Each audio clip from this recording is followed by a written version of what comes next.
Hello guys, welcome back to my channel. இன்றைக்கி நம்ம என்ன சம்மரி பார்க்க போகிறோம் அப்படின்னா, the story of Cupid and Psyche. இதை எழுதினவங்க லூஷியஸ் மடான்சிஸ். ஸோ இவர் ஒரு Roman author, philosopher and also novelist. இந்த பர்டிகுலர் ஸ்டோரி இது வந்து ஆக்சுவலாக ஒரு டெய்ல் தான், ஓகேவா? மித்தலாஜிக்கல் டெய்ல் அப்படின்னு தான் சொல்லணும். இது வந்து மெட்டாமார்ஃபசிஸ் அப்படின்னு சொல்லக்கூடிய இவரோட one of the most celebrated work. அதில் இருக்கக்கூடிய ஒரு பார்ட் தான் இது, ஓகேவா? அது ஒரு கம்ப்ளீட் லாட்டன் நாவல். அந்த நாவலில் இருக்கக்கூடிய புக் 4 to 6 இதுதான் இந்த பர்டிகுலர் போர்ஷன், ஓகேவா? அதுதான் இந்த டேலாக கொடுத்துருக்குறாங்க. இதை வந்து த கோல்டன் ஆஷ் அப்படின்னு சொல்லுவாங்க, ஓகேவா? இது வந்து ஒரு ஓல்டு விமன் கிட்னாப் பண்ணப்பட்ட கேர்ள்ஸை கம்ஃபர்ட் பண்ணுறதுக்காக அவங்கக்கிட்ட ஒரு டேல் வந்து சொல்லியிருப்பாங்க. அந்த டேல் தான் இது. ஓவராலாக இந்த டேல் ஃபுல்லாக ரொமான்ஸ், அட்வென்ச்சர்ஸ், மேஜிக், ஃபிலாசபி இந்த மாதிரி மல்டிபிள் எலமெண்ட்ஸ் வந்து பிளெண்ட் ஆன மாதிரி இருக்கும், ஓகேவா? இந்த பர்டிகுலர் கியூபிட் அண்ட் சைக்கி அப்படின்ற இந்த எபிசோட் வந்து ஒரு மித்தலாஜிக்கல் அலிகரி அப்படின்னு கூட சொல்லுவாங்க, ஓகேவா? ஒரிஜினல் டெக்ஸ்ட் வந்து கம்ப்ளீட்லி லாட்டனில் தான் எழுதியிருக்காங்க. ஆஃப்டர்வர்ட்ஸ் இங்கிலீஷில் ட்ரான்ஸ்லேட் பண்ணியிருக்காங்க. இது வந்து இவரோட ஒரு மாஸ்டர் பீஸ், கிளாசிக்கல் ஒர்க் அப்படின்னு சொல்லலாம், ஓகேவா? ஒரு ரிச் லாங்குவேஜ், சிம்பாலிக் லாங்குவேஜ் வந்து யூஸ் பண்ணியிருக்காரு. இந்த சைக்கி அப்படின்றதோட மீனிங் என்ன அப்படின்னா, சோல் இல்லைனா மைண்ட் அப்படின்னு க்ரீக்கில் சொல்லுவாங்க. ஸோ ஒரு ஹியூமன் சோல் வந்துட்டு ஒரு ட்ரூ லவ்வுக்காகவும் விஸ்டம்காகவும் அதோட தேடல் எப்படி இருக்குது அப்படின்றது தான் இதை சொல்கிற மாதிரி இருக்கும். அதுக்காக தான் இந்த சைக்கி அப்படின்ற அந்த ஒரு நேமை வந்து எடுத்திருக்கிறாங்க. கியூபிட் அப்படின்றது எல்லாருக்குமே தெரியும், அந்த லவ் காட். ஸோ அவங்க ரெண்டு பேருக்கும் இருக்கக்கூடிய அந்த ஒரு லவ் எக்ஸ்பிரஸ் பண்ணுற மாதிரி தான் இந்த ஸ்டோரி இருக்கும். இந்த டெய்ல் வந்து வெஸ்டர்ன் லிட்ரேச்சர், ஆர்ட், சைக்காலஜி இதில் வந்து ஒரு பெரிய இன்ஃப்ளூயன்ஸை வந்து கிரியேட் பண்ணியிருக்கு, ஓகேவா? முக்கியமாக ரினைசன்ஸ் பெயிண்டர், ரொமான்டிக் பாய்ட்ஸ் எல்லாமே இருப்பாங்க இல்லையா, அவங்க எல்லாருமே இதில் ஹைலி இன்ஸ்பயர் ஆகிருக்கிறாங்க. ஸோ இதில் உள்ள கேரக்டர்ஸ் யாரெல்லாம் அப்படின்னு பார்த்தா, சைக்கி அப்படின்றவங்க ஒரு பியூட்டிஃபுல்லான ஒரு மார்ச்சல் பிரின்சஸ், விச் மீன்ஸ் அவங்க ஒரு ஹியூமன், ஓகேவா? தென் கியூபிட் அப்படின்றது வந்து லவ் காட். தென் வீனஸ் அப்படின்றவங்க goddess of love and beauty, கியூபிட்டோட மதர்.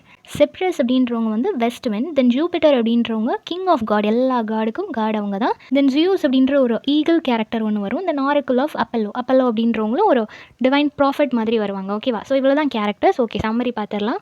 ஸோ இவ்வளோ தான் இம்பார்ட்டன்ட் கேரக்டர்ஸ். சம்மரி பார்த்துடலாம். எப்படி ஸ்டார்ட் பண்ணுறாங்க அப்படின்னா, சைக்கி அப்படின்னு சொல்லக்கூடிய ஒரு ஹியூமன் சைல்டு ஒன்று பிறக்குது. ரொம்பவே பியூட்டிஃபுல்லான அந்த ஒரு பொண்ணு வந்து அந்த லேண்டில், சரௌண்டிங்கில் இருக்கிற அந்த ஒரு லேண்டில் அந்த அளவுக்கு பியூட்டிஃபுல்லாக யாருமே பிறந்ததில்லை. ஸோ அவ்வளோ அழகான ஒரு குழந்தைய ஒரு டிவைன் சைல்டாக எல்லாருமே பார்க்குறாங்க. ஸோ அங்கே இருக்கிற பீப்புள் எல்லாருமே அந்த குழந்தைய போயிட்டு வர்ஷிப் பண்ண ஸ்டார்ட் பண்ணுறாங்க. ஸோ அந்த குழந்தைய வர்ஷிப் பண்ண ஸ்டார்ட் பண்ணதுனால காடஸஸ் வீனஸை வந்து எல்லாரும் மறந்துட்டாங்க. அவங்க தானே பியூட்டிக்கான காடஸஸ். ஸோ அவங்கள மறந்துட்டு எல்லாரும் இந்த குழந்தைய வந்து வர்ஷிப் பண்ணுறது அவங்களுக்கு ஒரு பெரிய இன்சல்ட்டாக இருக்குது. ஸோ அவங்க வந்து ரொம்ப ஜெல்லஸாக ஃபீல் பண்ணுறாங்க. அந்த குழந்தைய ஏதாவது பண்ணியே ஆகணும் அப்படின்னு சொல்லி முடிவு பண்ணுறாங்க. ஸோ அதுக்கான ஒரு தேடல் அவங்கக்கிட்ட இருந்துகிட்டே இருக்குது. அந்த குழந்தைய என்ன பண்ணலான்னு யோசிச்சுட்டே இருக்கும்போது வருஷங்கள் நிறைய கடந்து போகுது. ஸோ அவளை வந்து ஏதாவது பண்ணணும்னு சொல்லிட்டு வீனஸ் வந்து அவங்களோட பையனான கியூபிட்டை கூப்பிட்டு அவர்கிட்ட சொல்கிறாங்க, நீ வந்து என்ன பண்ணுற அப்படின்னா, வைல் அப்படின்ற ஒரு மான்ஸ்டர்ஸ் இருக்குது இல்லையா, அந்த கிரியேச்சரை எப்படியாவது சைக்கியை வந்து லவ் பண்ணுற மாதிரி நீ பண்ணிடு. அவங்க ரெண்டு பேரும் லவ் பண்ணுறாங்க, இல்லைனா இந்த மான்ஸ்டர் அவளை லவ் பண்ணுச்சு அப்படின்னா அது கண்டிப்பாக அவளை ரொம்ப டார்ச்சர் பண்ணும், அவளுக்கு அது பெரிய ஒரு பனிஷ்மெண்ட்டாக இருக்கும் அப்படின்ற மாதிரி இவங்க சொல்கிறாங்க. அவருமே ஓகே அப்படின்ற மாதிரி சொல்லிடுறாரு. ஆனால் கியூபிட் வந்து அவளை பனிஷ் பண்ணுறதுக்கு பதிலாக அவளை மீட் பண்ண அந்த ஃபர்ஸ்ட் சைட்லேயே அவன் மேலே இவருக்கு காதல் வந்துடுது. அவளை பார்த்து அவர் ரொம்ப அழகாக இருக்கிறா அப்படின்னு சொல்லிட்டு அட்மையர் பண்ணி இவர் நின்றுட்டு இருக்கும்போது ஆக்சிடென்டலாக அவரோட அந்த ஆரோஸ் இருக்கும் இல்லையா, அது அவர் மேலேயே குத்திடுது. ஸோ இவருக்கு வந்து சைக்கி மேலே இன்ஸ்டண்ட்டாக லவ் வந்துடுது. ரொம்ப டீப்பாக லவ் பண்ணுறாரு. இப்போ சைக்கியோட பியூட்டியை பற்றி தான் அந்த ஊர் ஃபுல்லாக பேசுகிறாங்க. நிறைய மென் வந்து அவளை பார்த்துட்டு போகிறாங்க. ஆனால் எல்லாருமே அவளோட பியூட்டியை வந்து அட்மையர் பண்ணுறாங்க. அவளை ஒரு டிவைன் மாதிரி பார்க்குறாங்களே தவிர யாருக்குமே அவளை கல்யாணம் பண்ணிக்கணும் அப்படின்ற மாதிரி ஒரு மோட்டிவ் இல்லை. ஸோ எந்த மென்னுமே அவளை கல்யாணம் பண்ணிக்கிறதுக்கு ரெடியாக இல்லை. அவளை ஒரு டிவைன் பாராக பார்க்குறதுனால யாரும் மேரேஜ் பண்ணிக்க ரெடியாக இல்லை. அவளோட பேரண்ட்ஸ் வந்து ரொம்ப ஃபீல் பண்ணிகிட்டு இருக்கிறாங்க. ஒரு பொண்ணுனா கல்யாணம் பண்ணி கொடுக்கணும் இல்லையா, ஸோ அதனால் ஃபீல் பண்ணிகிட்டு இருக்கும்போது அவங்க வந்து யார்கிட்டையாவது கன்சல்ட் பண்ணலாம் அப்படின்னு சொல்லிட்டு அப்பல்லோ கிட்ட கன்சல்ட் பண்ணுறாங்க. அவர் வந்துட்டு ஃப்யூச்சரில் நடக்க போகிற விஷயங்கள் எல்லாத்தையும் ப்ரெடிக்ட் பண்ணி சொல்லுவார். அவர் சொல்கிற விஷயங்கள் எல்லாமே கரெக்டாக இருக்கும், அதுதான் உண்மை அப்படின்றத எல்லாருமே நம்புவாங்க. ஸோ அவர்கிட்ட போய் பேசும்போது அவர் என்ன சொல்கிறாரு அப்படின்னா, உங்களோட பொண்ணான சைக்கியை நீங்கள் வந்து ஒரு ராக்கி கிளிஃப், ஒரு சின்ன மவுண்டெயின் இருக்கும் இல்லையா, அது மேலே கொண்டு நீங்கள் அவளை விட்டுட்டு வந்துடணும். அதுக்கப்புறமா அவள் வந்து ஒரு ஃபியர்ஃபுல்லான ஒரு மான்ஸ்டருக்கு மனைவி ஆயிடுவா அப்படின்ற மாதிரி சொல்கிறாங்க. ஸோ இதுதான் அவளோட ஃபேட், இப்படி தான் இருக்குது, ஸோ இப்படி தான் நடந்தாகும், நீங்கள் எதையுமே மாற்ற முடியாது, கடவுள் இப்படி தான் எழுதியிருக்கிறாரு அப்படின்னு சொன்ன உடனே இவங்களுக்கு ரொம்ப மனசுடைஞ்சு போயிடுவாங்க. அவங்களால தாங்கிக்கவே முடியாது. இருந்தாலும் இதுதான் விதி அப்படின்றதுனால அவங்க பொண்ணு அந்த கிளிஃபுக்கு கூட்டிகிட்டு போவாங்க. நிறைய பேர் சேர்ந்து எப்படி ஒரு கல்யாண ஊர்வலம் இருக்குமோ அதே மாதிரி சைக்கியை வந்து எல்லாரும் சேர்ந்து அந்த கிளிஃபுக்கு கூட்டு போவாங்க. எல்லாரும் அழுது புலம்பி ஏதோ ஒரு சாவு ஊர்வலம் போன மாதிரி தான் எல்லாரும் போவாங்க. ஆனால் சைக்கி வந்து எல்லாத்தையும் அக்செப்ட் பண்ணிக்குவா. சரி, ஓகே, என்னோட ஃபேட்டில் இதுதான் எழுதிருந்துச்சுன்னா நான் அக்செப்ட் பண்ணிக்கிறேன் அப்படின்ற மாதிரி அவள் போயிட்டுருப்பா. அப்படி போயிட்டு அவளை அந்த கிளிஃபில் விட்டதுக்கப்புறமா ஜென்டலாக சில தேவதைகள் வந்து அவளை லிஃப்ட் பண்ணி கூட்டிகிட்டு போவாங்க. ஒரு வெல் ஸ்ட்ரக்சர்டு கோல்டன் பேலஸ்க்குள்ளே அவளை கூட்டிகிட்டு போகிறாங்க. அவள் அதை எக்ஸ்பெக்ட் பண்ணவே இல்லை. அந்த பேலஸ் எங்கே இருக்குது அப்படின்ற அப்படின்றதும் அவளுக்கு தெரியாது. அவங்க ரீச் ஆனதுக்கப்புறமா அவளுக்கு நிறைய வாய்ஸஸ் எல்லாமே கேட்குது. நிறைய பேர் வந்து சாப்பாடு ரெடி பண்ணுறாங்க, சர்வ் பண்ணுறாங்க, அவளுக்கு தேவையான விஷயங்கள் எல்லாம் கொண்டு வராங்க. பட் யாரையுமே இவளால் பார்க்க முடியல. எல்லாமே இன்விசிபிளாக இருக்கிறாங்க. நிறைய சர்வன்ட்ஸ் இருக்கிறாங்கன்றதை அவளால் ஃபீல் பண்ண முடியுது. பட் யாரையுமே பார்க்க முடியல. எல்லாமே ரொம்ப லக்ஸூரியஸாக இருக்குது. அவளுக்கு தேவையானது எல்லாமே நடந்துட்டு இருக்குது. இப்போ நைட் டைமில் அவள் தூங்கும்போது ஃபுல் ஆஃப் டார்க்னஸில் ஒரு மேன் அவகிட்ட வரதை அவளால் ஃபீல் பண்ண முடியுது. அது வந்து அவளோட மிஸ்டீரியஸ் ஹஸ்பண்ட் அப்படின்றத வந்து கன்ஃபெஸ் பண்ணுறாங்க. அவங்க 2 பேரும் சேர்ந்து டைம் ஸ்பெண்ட் பண்ணுறாங்க. அண்ட் ஆல்சோ அவர் வந்து அவளை ரொம்ப நல்லா கவனிச்சுக்கிறாரு. ரொம்ப லவ் அண்ட் அஃபெக்ஷனோட அவகிட்ட இருக்கிறாரு. பட் ஸ்டில் அவளால் அவரோட ஃபேஸை பார்க்க முடியாது. அவரோட வாய்ஸ் மட்டும்தான் இவளால் கேட்க முடியும். பட் இவர் வந்து நைட்டு மட்டும்தான் அவளை வந்து மீட் பண்ணுறாரு. 2 பேரும் ஒன்றா இருக்கிறாங்க. நிறைய விஷயங்கள் ஷேர் பண்ணுறாங்க. நல்ல லைஃப் போயிட்டுருக்குது. இவளுக்கு வந்து ஒரு கட்டத்துக்கு மேலே அவங்கள பார்க்கணுன்ற ஒரு ஆசையே இல்லை. ஏன் அப்படின்னா இவ்வளோ நாளும் லைஃப் இவ்வளோ தான் முடிஞ்சு போயிடும்னு நினைக்கும் போது இப்படி ஒரு லக்ஸூரியஸான ஒரு லைஃப் கிடைக்குது, இவ்வளோ லவ் கொடுக்குற ஒரு ஹஸ்பண்ட் கிடைக்கிறாங்க அப்படின்றப்போ அவங்க யாருன்றதை பார்க்கணும்னு இவளுக்கு தோணலை. இப்படியே போயிட்டுருக்கும்போது ஒரு நாள் அவளுக்கு அவளோட சிஸ்டர்ஸை பார்க்கணும் அப்படின்ற மாதிரியான ஒரு ஃபீல் இருக்குது. ஸோ ஹஸ்பண்ட் கிட்ட கேட்குறா, நான் வந்து என்னோட ஃபேமிலியை ரொம்ப மிஸ் பண்ணுறேன், என்னோட சிஸ்டர்ஸை நான் பார்க்குறதுக்கு எனக்கு அலோ பண்ணுங்க அப்படின்னு சொல்லிட்டு அவளோட அந்த இன்விசிபிள் ஹஸ்பண்ட் கிட்ட கேட்கும்போது அவர் வந்து என்ன சொல்கிறாரு அப்படின்னா, இதான் ஃபர்ஸ்ட் அண்ட் லாஸ்ட், இதுக்கப்புறம் நீ அவங்கள பார்க்கணும்னு சொல்லாத, அப்படியே நீ அவங்கள பார்த்தாலும் என்னை பற்றி அவங்கக்கிட்ட நீ எதுவும் சொல்லாத அப்படின்னு சொன்ன உடனே இவளுமே ஓகே சொல்லிடுறா. ஸோ அவங்க சிஸ்டர்ஸை வந்து இந்த பேலஸ் எங்கே இருக்குன்னே தெரியாது இல்லையா, ஸோ இவளை கொண்டு போய் எந்த கிளிஃபில் விட்டாங்களோ அதே கிளிஃபில் அவங்களையும் கூட்டிகிட்டு வர சொல்லி அவங்களுக்கு மெசேஜ் போகும். அவங்களும் அந்த கிளிஃப்க்கு வந்துடுவாங்க. தேவதைகள் அவங்கள கூட்டிகிட்டு வந்து அந்த பேலஸில் விட்டுருவாங்க. இப்போ அவங்க சிஸ்டர் வாழ்கிற அந்த வாழ்க்கையை பார்த்த உடனே அவங்களுக்கு பயங்கர ஜலசியாக ஃபீல் ஆகும். இவ்வளோ நல்லா இருக்கிறாளா அவள் அப்படின்னு சொல்லிட்டு அவங்க சந்தேகப்படுவாங்க. உன்னோட ஹஸ்பண்ட் எப்படி இருப்பார், எப்படி நீ இப்படி ஒரு லைஃப் லீட் பண்ணுற அப்படின்னு கேட்கும்போது இவ சொல்லிடுவா, என்னோட ஹஸ்பண்ட் வந்து ரொம்ப ஹேண்ட்ஸமாக இருப்பாங்க அப்படின்ற மாதிரி சொல்லிடுவா. அவர் எப்போவுமே மோஸ்ட்லி வேட்டைக்கு போயிடுவார், நைட் டைமில் மட்டும்தான் அவர் வீட்டுக்கு வருவார் அப்படின்ற மாதிரி சொல்லிடுறாங்க. ஸோ அவங்கள பார்க்குறது கஷ்டம் அப்படின்னு சொல்லிட்டு அவங்க 2 பேரையும் நல்லா கவனிச்சுக்கிறாங்க. அவங்களுக்கு ஃபுட்டாக இருக்கட்டும், வேறு என்ன தேவைப்பட்டாலும் எல்லாத்தையுமே கொடுத்து வீட்டுக்கு அனுப்பும்போதும் நிறையா கிஃப்ட்ஸோடு அவங்கள வந்து வீட்டுக்கு அனுப்பி வைக்கிறாங்க. 2 பேரும் போகிறாங்க. பட் அவங்களுக்குள்ள ஜலசி வந்து கிரியேட் ஆக ஸ்டார்ட் ஆகிடுச்சு. இப்போ கொஞ்ச நாள் கடந்து போயாச்சு. இப்போ சைக்கி கிட்ட அவளோட அந்த இன்விசிபிள் ஹஸ்பண்ட் என்ன சொல்கிறாங்க அப்படின்னா, நீ ப்ரெக்னெண்ட்டாக இருக்கிற இல்லையா, ஸோ அதனால் நம்ம குழந்தை பிறக்கும்போது இல்லை குழந்தை பிறக்கிற வரைக்கும் நீ வந்து என்னை பார்க்கணும்னு சொல்லி நீ நினைக்கக்கூடாது அப்படின்றத சொல்கிறாங்க. என்றைக்கு நீ என்னை பார்க்கணும்னு நினைக்கிறியோ அன்னைக்கு வந்துட்டு நம்ம 2 பேரும் பிரிஞ்சு போயிடுவோம், நம்ம 2 பேரும் ஒன்றா இருக்க முடியாது அப்படின்றத சொன்ன உடனே இவளும் சரி ஓகே நான் உங்களை பார்க்கணும்னு நினைக்கல அப்படின்ற மாதிரி சொல்லிடுவா.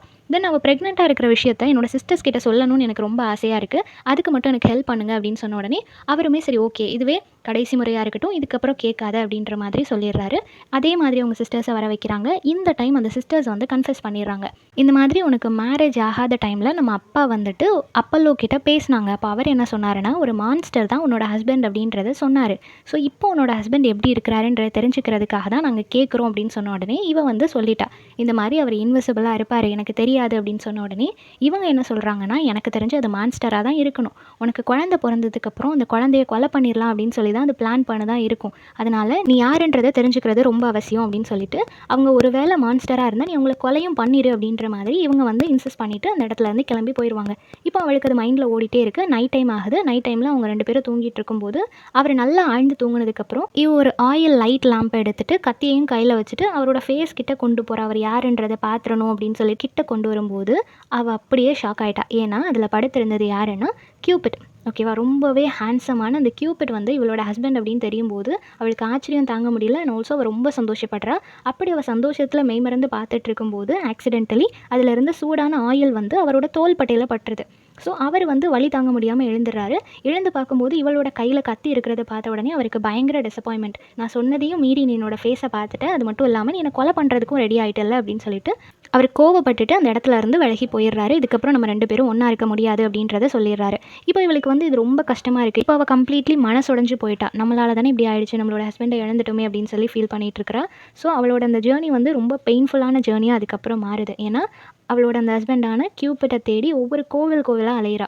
ஓகேவா, நிறையா தெய்வங்களை வந்து வழிபடுறா, அவங்கக்கிட்ட வந்து ஹெல்ப் கேட்குறா. அப்படி அவள் வேரியஸ் காட்ஸை மீட் பண்ணும்போது தான் அப்படி தான் வீனஸையும் மீட் பண்ணுறா. வீனஸ் வந்து கியூபிட்டோட அம்மா அப்படின்றது அவளுக்கு தெரியாது. ஸோ வீனஸை மீட் பண்ணும்போது வீனஸ் வந்து பயங்கர கோவமாகறாங்க அவங்களுக்கு விஷயம் தெரியும் போது. ஏன்னா அவங்க வந்து அவளை டார்ச்சர் பண்ண சொல்லி அவங்க பையன்கிட்ட சொல்லியிருப்பாங்க.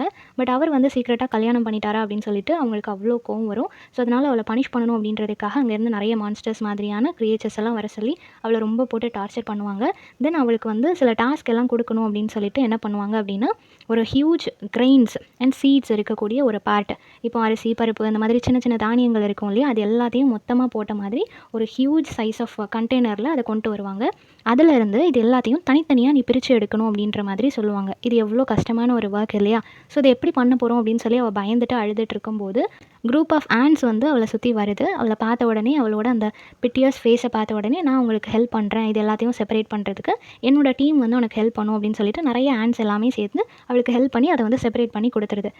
இப்போ அதை வீனஸ் கிட்ட அவள் கொண்டு போகிறா. அவங்களுக்கு பயங்கர ஆச்சரியம், நீ யார்கிட்டயோ ஹெல்ப் கேட்டிருக்கிற அப்படின்னு சொல்லிட்டு வேறு ஒரு டாஸ்க் கொடுக்குறாங்க. என்ன அப்படின்னா, ரொம்ப டேஞ்சரஸான ஃபயர் ப்ரீத்திங் ஷீப்ஸ் கிட்ட இருந்து அதோட அந்த கோல்டன் ஊல், அது மேலே வந்து நல்ல நூல் மாதிரி த்ரெட் மாதிரி இருக்கும், ஓகேவா, கோல்டன் கலரில். அந்த ஷீப் வந்து ரொம்ப பயங்கரமான ஷீப், யாரும் ஈஸியாக அதை கண்ட்ரோல் பண்ண முடியாது. அந்த மாதிரியான ஷீப் கிட்ட இருந்து அந்த நூலை வந்து நீ எடுத்துகிட்டு வரணும் அப்படின்ற மாதிரி ஒரு டாஸ்க் கொடுப்பாங்க.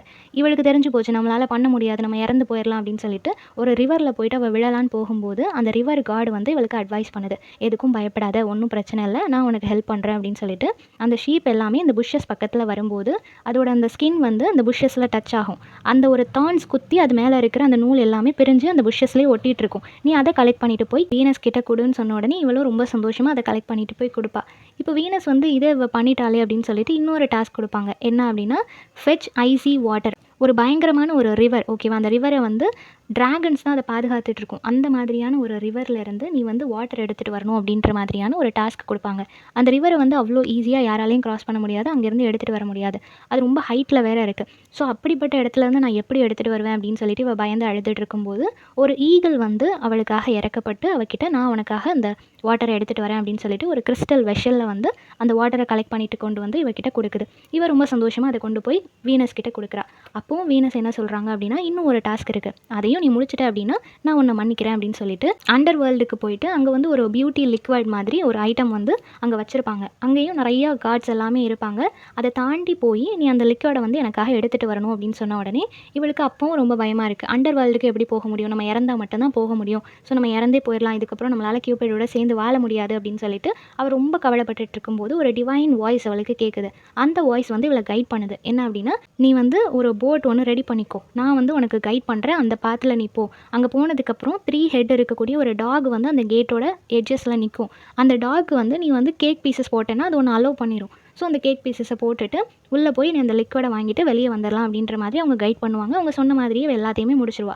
வெளியே வரும்போது அந்த பாக்ஸை பார்க்கும்போது இவளுக்கு பயங்கர டெம்ப்டிங்காக இருக்கும். பியூட்டி லிக்விடுன்னு சொல்லிட்டாங்க இல்லையா, ஸோ அதை வந்து யூஸ் பண்ணால் நம்மளும் இன்னும் பியூட்டிஃபுல்லாக ஆயிடுவோம் அப்படின்னு சொல்லிட்டு அந்த ஒரு ஆர்வத்தில் அதை ஓப்பன் பண்ணிடுறா. ஓப்பன் பண்ண உடனே அதுலேருந்து வரக்கூடிய அந்த ஒரு கேஸ் வந்து அவளை வந்து ஒரு டெட்லி ஸ்லீப், பயங்கரமான ஒரு தூக்கத்துக்கு கொண்டு போயிடுது. அப்படியே அன்கான்ஷியஸ் ஆகி வந்து ஒரு தரையில் விழுந்து கிடக்கிறா.